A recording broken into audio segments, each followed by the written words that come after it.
Break के बाद आपको सीधे लिए चलते हैं बुंदेलखंड, जहां पीएम मोदी रैली कर रहे हैं। है कि नहीं छिना गया। क्या भाइयों बहनों, आपके साथ हर 5 साल जो भी आया आपको लूटता रहा, आपकी गिनती ही नहीं।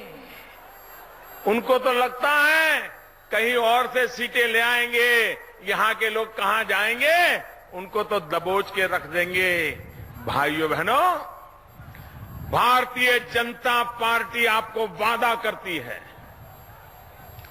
भारतीय जनता पार्टी आपको वादा करती है कि अब उत्तर प्रदेश में जो सरकार बनेगी उसमें बुंदेलखंड की आवाज को सुनने की व्यवस्था होगी। भाई, उनकी समस्याओं के समाधान के लिए योजनाओं को लागू करने के लिए विशेष प्रावधान किया जाएगा। और इसलिए भारतीय जनता पार्टी ने कहा है कि उत्तर प्रदेश में बीजेपी की सरकार बनने के बाद एक स्वतंत्र बुंदेलखंड विकास बोर्ड बनाया जाएगा और मुख्यमंत्री के दफ्तर में ही उसकी निगरानी की व्यवस्था की जाएगी। वीकली उसका हिसाब मांगा जाएगा, साप्ताहिक रूप से हिसाब मांगा जाएगा। भाइयों बहनों,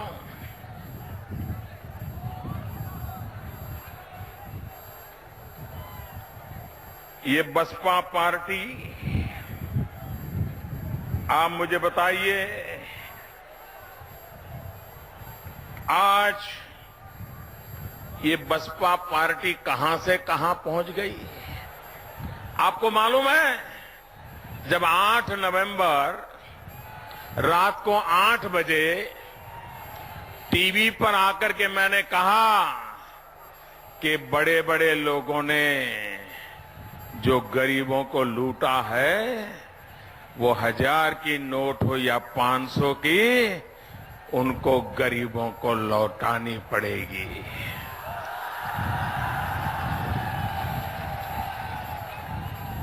ये सपा और बसपा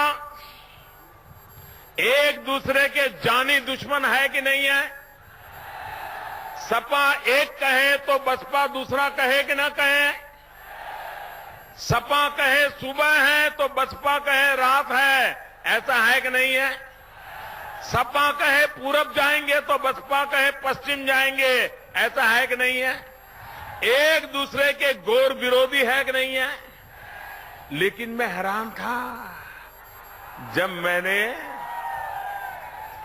मैंने नोटबंदी की, भ्रष्टाचार के खिलाफ लड़ाई छेड़ी, काले धन वालों का हिसाब मांगा, तो सपा, बसपा, कांग्रेस सब इकट्ठे हो गए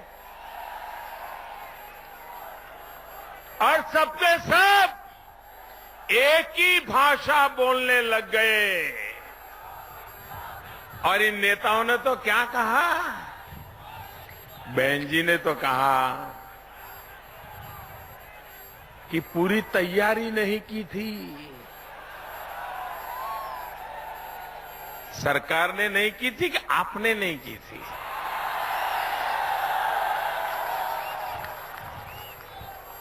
उन्होंने कहा 1 सप्ताह दे देते तो फिर बहुत हमारा विरोध नहीं था। ये सप्ताह किसके लिए भाई? ये बीच में सप्ताह की क्या जरूरत थी? मुलायम सिंह ने भी यही कहा, अरे भाई पहले घोषणा करनी चाहिए थी, लोगों को तैयारी करने का मौका देना चाहिए था और उसके बाद लागू करना चाहिए था। अगर उसके बाद लागू करता तो ये नोटें बैंक में आती क्या? पूरा खेल खत्म हो जाता कि नहीं हो जाता? लूट। तो पीएम मोदी ने यहां पर यह कहा कि घोर विरोधी बीएसपी और एसपी नोटबंदी के वक्त दोनों एक हो गई। अभी रुकेंगे एक छोटे से ब्रेक के लिए, देखते रहिए न्यूज़ 24। गरीब से गरीब मां बाप भी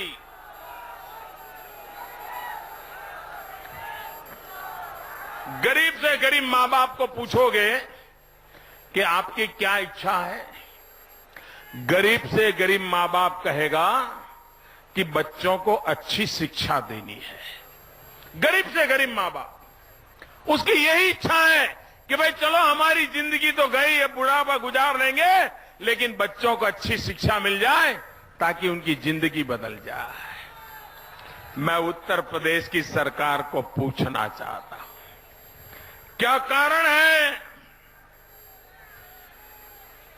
कि प्राथमिक शिक्षा में जो प्रवेश होता है हिंदुस्तान के पहले 20 राज्यों में उत्तर प्रदेश का नाम नहीं है। मेरे भाइयों बहनों, तो इन बच्चों के भविष्य का क्या होगा?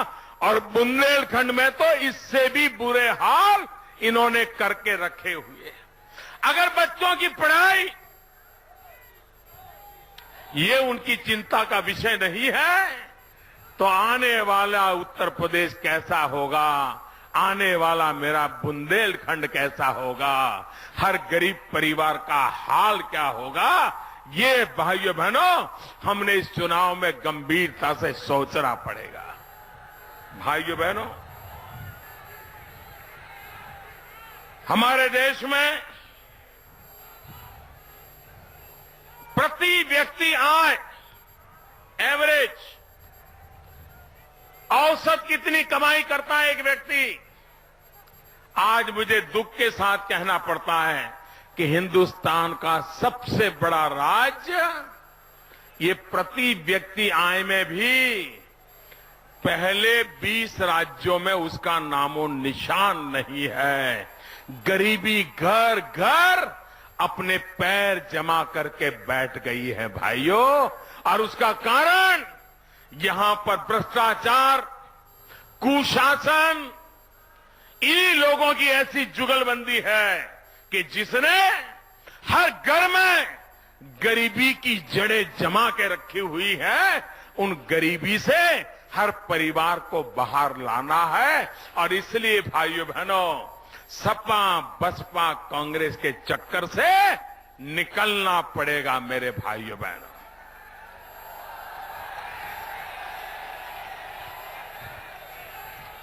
मैंने एक सभा में कहा था कि भाजपा की लड़ाई स्कैम के खिलाफ है, स्कैम के खिलाफ। तूफान मच गया, तूफान। मैंने कहा स्कैम के खिलाफ लड़ाई है। स्कैम मतलब घोटाले, अंग्रेजी में स्कैम बोलते हैं, और स्कैम में 4 अक्षर होते हैं, SCAM। और इसलिए मैंने कहा स्कैम का मतलब है S Samajwadi, C Congress, A Akhilesh, M Mayawati.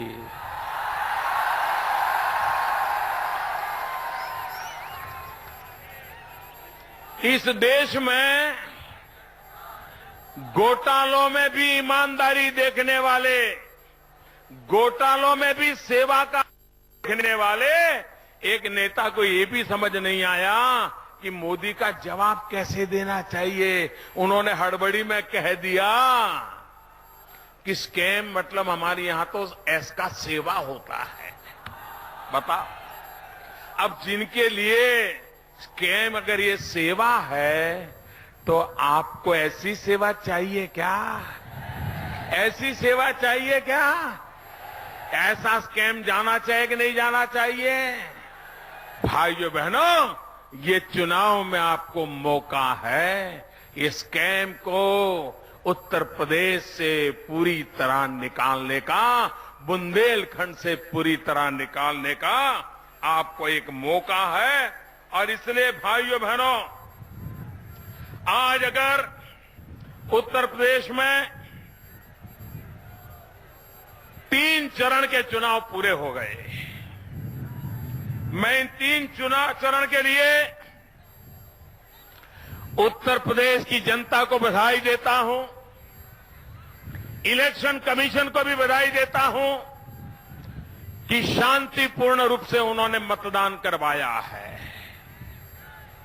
लोगों ने भी बढ़ चढ़ करके बड़े उत्साह के साथ मतदान किया है। और भाइयों बहनों, 3 चरण के मतदानों के साफ हो गया है कि भारतीय जनता पार्टी की उत्तर प्रदेश में पूर्ण बहुमत।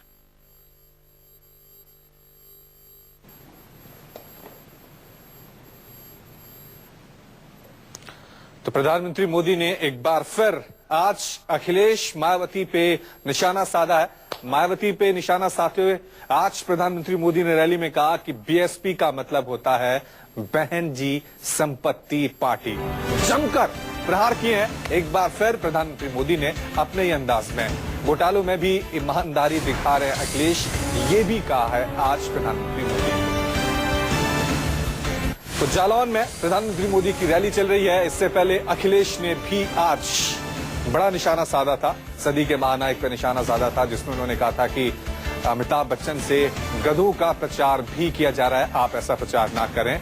आपको बता दें उसके बाद प्रधानमंत्री मोदी की रैली हुई, उसमें उन्होंने एक बार फिर अखिलेश और बीएसपी पे बड़ा हमला किया है। बीएसपी पे हमला करते हुए कहा है कि बीएसपी का मतलब अब बहुजन समाजवादी पार्टी नहीं रहा है, बीएसपी का मतलब अब हो गया है बहन जी संपत्ति पार्टी। अखिलेश यादव पे किस तरह से प्रधानमंत्री मोदी ने निशाना साधा था, आइए आपको वो सुनाते हैं। हम प्रधानमंत्री जी से कहेंगे, आप गंगा मैया को बहुत मानते हो, आप गंगा मैया के बेटा हो, आप गंगा मैया की कसम खाओ और बोलो समाजवादी पार्टी 24 घंटे बनारस में बिजली दे रही है कि नहीं दे रही है। हम तो कहते हैं आप तो गंगा को हमसे ज्यादा मानते हो, लेकिन गंगा हमारे यहां पहले गुजरती है। तो आज वार और पलटवार दोनों तरफ से हो रहे हैं। पहले अखिलेश यादव ने निशाना साधा प्रधानमंत्री मोदी पे कि आप गंगा मां की कसम खाइए कि वाराणसी में 24 घंटे बिजली आती है या नहीं आती है। उसके बाद उन्होंने सदी के महानायक पर भी निशाना साधा था। चलिए एक बार फिर रुक करते हैं प्रधानमंत्री मोदी की रैली। लेकिन भाइयों बहनों, बुंदेलखंड में, उत्तर प्रदेश में सरकार मुट्ठी भर लोगों ने दबोच करके रखी हुई है। और यहां के थाने, जब सपा की सरकार हो तो थाना सपा का कार्यालय बन जाता है, बसपा की सरकार हो तो थाना बसपा का कार्यालय बन जाता है।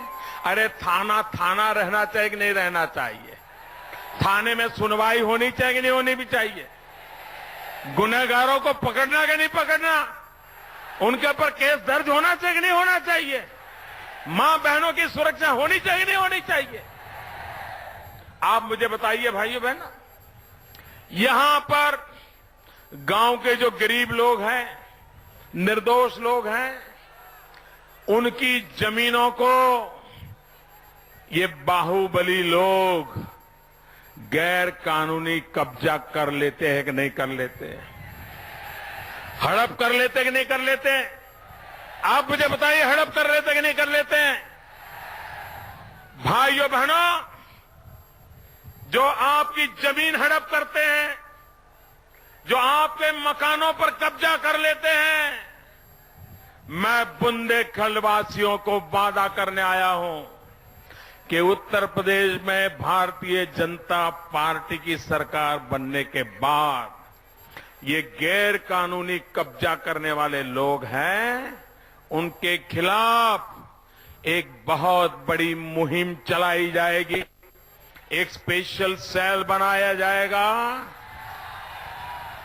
और जो मालिक है उसको वो लौटाया जाएगा और हड़प करने वाले को सलाखों के पीछे जगह बना दी जाएगी। भाइयों,